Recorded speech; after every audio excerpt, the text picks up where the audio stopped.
किसी भी मुल्क की जो मुआशी खुशहाली होती है उसकी बुनियाद होती है तवानाई का शोबा, जिसको मजबूत किए बगैर तरक्की मुमकिन नहीं होती।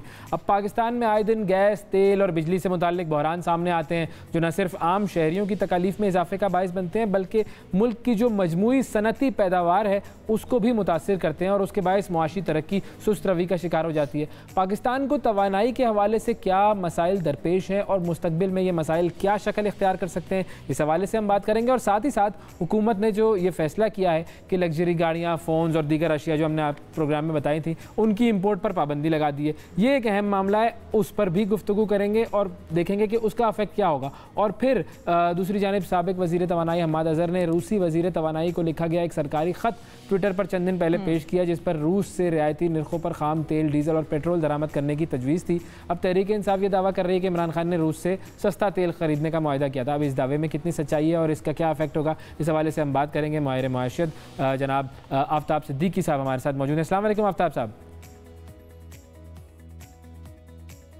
Thank you very much Uwais, pleasure to be on the show. बहुत शुक्रिया प्रोग्राम में वक्त देने के लिए। सबसे पहले तो अगर हम इसी तरफ आ जाएं कि हमारा जो इस वक्त का जो एक मेन प्रॉब्लम है वो है फ्यूल क्राइसिस, क्योंकि हमने जो बढ़ती हुई कीमत है उसको रोका हुआ है और अब हम IMF की तरफ जा रहे हैं और हमें समझ में नहीं आ रहा कि हम इस कीमत को बढ़ाएं या इस कीमत को जो है वो कम रखें।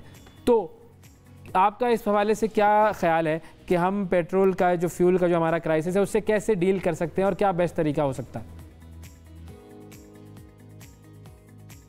आई थिंक उवैस, सवाल तो आपका बहुत अहम है और इसके जवाब भी एक मल्टी डायमेंशनल है। बिकॉज इशू ये है कि इस वक्त पाकिस्तान जो है वो दुनिया में इस वक्त फ्यूल का क्राइसिस है, सिर्फ पाकिस्तान में नहीं, लेकिन हमारे यहाँ ऑलरेडी तकरीबन 5000 मेगावाट की शॉर्टेज है in terms of supply line. उसके बाद जो ऑलरेडी जो फ्यूल है वो बहुत एक्सपेंसिव हो गया है इस वक्त। LNG की प्राइजेस, क्रूड की प्राइजेस, कोल की prices, everything has gone above the roof. तो आई थिंक इसमें कुछ चीज़ें ऐसी हैं जो कि गवर्नमेंट कर सकती है। I would be very clear OS कि ये रियलिटी है कि जो सब्सिडीज़ हैं वो नहीं चल सकती।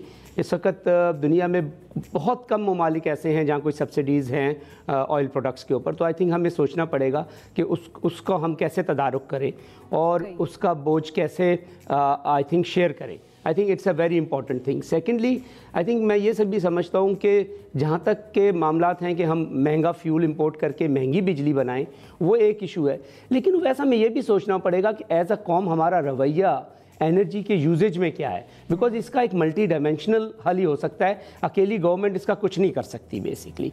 तो हम ये सोचें कि अगर हम इसको एज अ नेशनल कॉज लेके चलें, हम ये समझें कि हम कहाँ कहाँ पेट्रोल, ऑयल, गैस, कोल, इन सब की बचत कर सकें अपनी रोज़मर्रा की ज़रूरियात के तहत। हम एक नेशनल कैंपेन लेके चले और हम सोचें कि each one of us, me, you and everybody basically reduce their oil consumption by 30%। Some और दी अदर हमें ये करना पड़ेगा बेसिकली। बिल्कुल सही। अच्छा ये भी बताइए, और दूसरी सूरत ये भी होती है कि गवर्नमेंट को ये भी सोचना पड़ेगा। हाँ जी जी प्लीज। Ji Shifa please. हाँ, मैं ये कह रहा हूँ कि दूसरी तरफ ये भी हमें सोचना पड़ेगा एज अ कॉम कि हम किस तरह बेसिकली अपने रवैये चेंज करके हम गवर्नमेंट की मदद कर सकते हैं कि फ्यूल की जो इंपोर्ट है वो कम हो सके basically. I think that is an important thing. और ओवर द पीरियड आपने देखा कि जब कोविड की सिचुएशन थी तो एक बहुत बड़ा हमने सिस्टम सेटअप कर लिया था जिसे हम वर्क फ्रॉम होम कहते हैं, जिसके अंदर लोगों को नहीं आना पड़ रहा था। तो वो भी हम उसको भी इसका एक हल बनाएं कि हम किस तरह ये इस तरह के डिफरेंट किस्म के स्टेप्स ले सकते हैं। दीज में ऑल भी स्मॉलर स्टेप्स, माइक्रो स्टेप्स, पर अगर हम उसको मिलाएं तो उसमें अगर हम 20 to 30% भी अपनी फ्यूल इंपोर्ट कम कर सकते हैं तो पूरी कौम के लिए एक बहुत बड़ा बेसिकली रिलीव होगा। और मैं चाहता हूं कि देखें, आपका मीडिया पूरी दुनिया में देखा जाता है, पाकिस्तानी, यहाँ बहुत इंपैक्ट होगा, आपकी फ्यूल इंपोर्ट पे फ़र्क पड़ेगा। बिकॉज देखें इस वक्त जो हम जहाँ बैठे हैं, चाइना इस वक्त कोविड लॉकडाउन में है, तो China is not importing the fuel which they need to import to get with their energy usage। जब चाइना मार्केट में आ जाता है और वो भी फ्यूल इंपोर्ट करना शुरू कर देता है तो उसके बाद देखिएगा कि हमारे ये जो फ्यूल की प्राइसेस हैं ग्लोबली ऊपर जाएंगी। हम उसको नहीं रोक सकते, तो इसलिए हम जो खुद कर सकते हैं हमें खुद देखना पड़ेगा। गवर्नमेंट के पास इतने ज़राए नहीं हैं, वसाइल नहीं हैं कि वो इस मामले से निपट सकें। बिल्कुल सही। अच्छा, अब वो रूस के साथ जो मुआहिदा होना था या जिस पे बात चल रही थी उस पे मैं दोबारा आऊँगी, क्योंकि हम फ्यूल की बात कर रहे हैं और पेट्रोल की जो मसनूआत हैं उसकी बात कर रहे हैं। अगर वो मुआहिदा मिसाल के तौर पे हो जाता तो उससे पाकिस्तान को कोई फ़ायदा होता, गिवन के दुनिया में तेल की कीमतें जो हैं वो बढ़ रही हैं और वो बतदरीज बढ़ती जाएंगी। तो वो जो अगर मुआहिदा हो रहा था या होना था फ्यूचर में जो कि नहीं हो पाया, अगर वो हो जाता तो उससे फ़ायदा होता पाकिस्तान को? आई थिंक ये शिवा आपका जो सवाल है वो इस तरफ निशानदेही करता है कि एक डिस्कशन हो रही थी। देखिए, मुआहिदा होना और एक लेटर का एक्सचेंज होना is are two different things. ये बायलैटरल चीज़ों में इसमें बहुत टाइम लगता है इन टर्म्स ऑफ अंडरस्टैंडिंग कि हम उनसे जो चीज़ इंपोर्ट कर रहे हैं उसका हमारे पास उसको बेसिकली ट्रांसपोर्ट, स्टोरेज और उसको कंज्यूम करने के भी बेसिकली ज़राए मौजूद हैं कि नहीं हैं।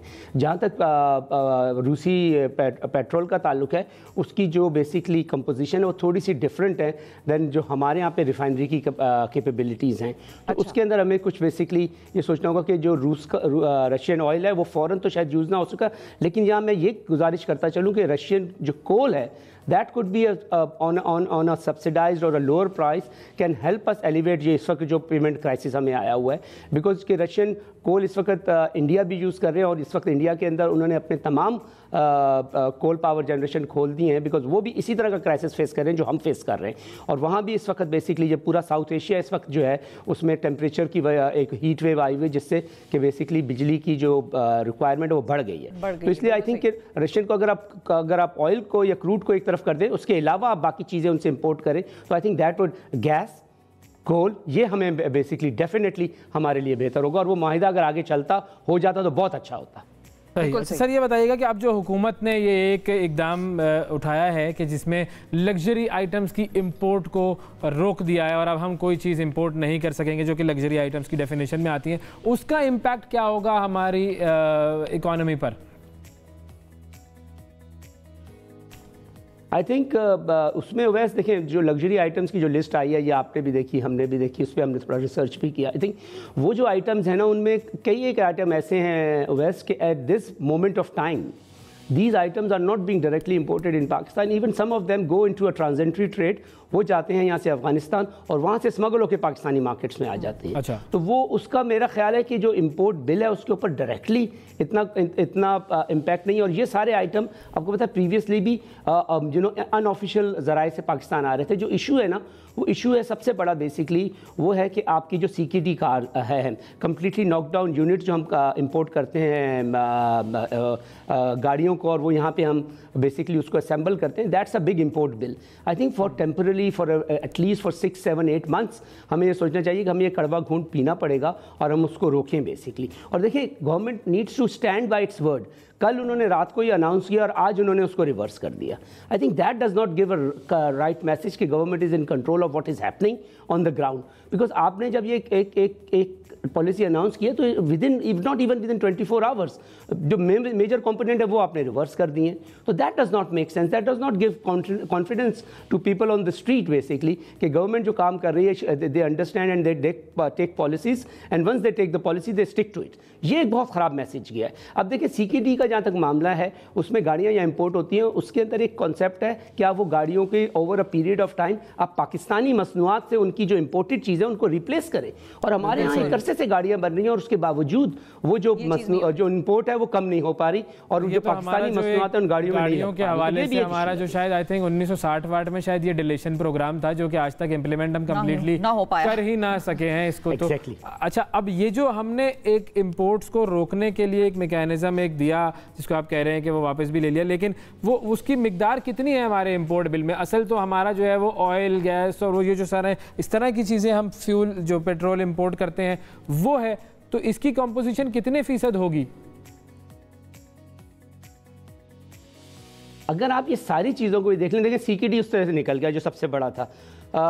मोबाइल फ़ोन का भी एक इशू था, ठीक है वो था, लेकिन देखिए आपका जो सबसे बड़ा इशू है वो आपका 30% से ओवर तो आपका इंपोर्ट बिल हमारा बेसिकली ऑयल, गैस और तवानाई के शोबे का है। उसके अलावा ये जो छोटी छोटी चीज़ें हैं ये कोई 2.5%, कोई 3%, कोई 4%, तो उसका कोई बहुत ज़्यादा इम्पैक्ट मैं नहीं होता हुआ देख रहा। और ऑल्सो वैसे देखिए आज हमने बात की, इसका इम्पैक्ट आते आते 6-7 महीने लगेंगे।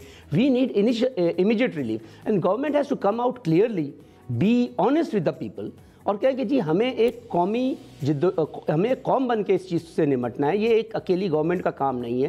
दे have to come out and basically level with the people of Pakistan. वही बात है ना, वो खिताब जो है वो होना है और वो खिताब वजीर आजम साहब का वो हो नहीं पा रहा है। उससे भी एक इन्वेस्टर को और बिजनेसमैन को बड़ा सेंटिमेंट जो है उसका बूस्ट एक मिलेगा, कॉन्फिडेंस आएगा। लेकिन क्विकली मैं आपसे एक और चीज़ भी जानना चाहूँगी कि आपने कहा कि सब्सिडी जो है वो गवर्नमेंट्स को नहीं देनी चाहिए और अब उसमें हमें नुकसान होता है। अब अगर सब्सिडी नहीं देती है गवर्नमेंट तो गवर्नमेंट की उससे पैसे निकल रहे हैं, आवाम को तो फ़ायदा मिल रहा है लेकिन हुकूमत को नुकसान हो रहा है। और दूसरी तरफ अगर सब्सिडी नहीं देती तो आवाम को जो है वो नुकसान हो रहा है और हुकूमत को फ़ायदा आ रहा है। तो दोनों में से कौन सी सिचुएशन ऐसी है जो किसी मुल्क की इकोनॉमिक प्रॉस्पेरिटी के लिए ज़्यादा बेहतर है? किसका नुकसान, हुकूमत का नुकसान या आवाम का नुकसान इन द लॉन्ग रन?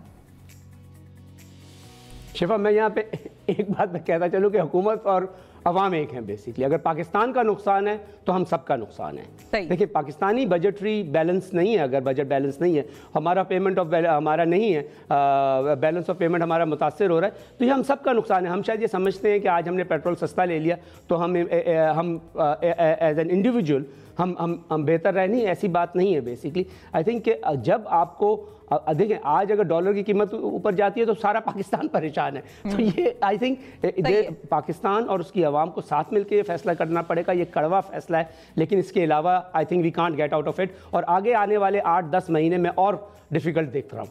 बिल्कुल ठीक है जी, बहुत शुक्रिया अदा करेंगे आफ्ताब सिद्दीकी साहब। आने वाले 8-10 महीने और मुश्किल होंगे और इसमें मुश्किल फैसलों की ज़रूरत है।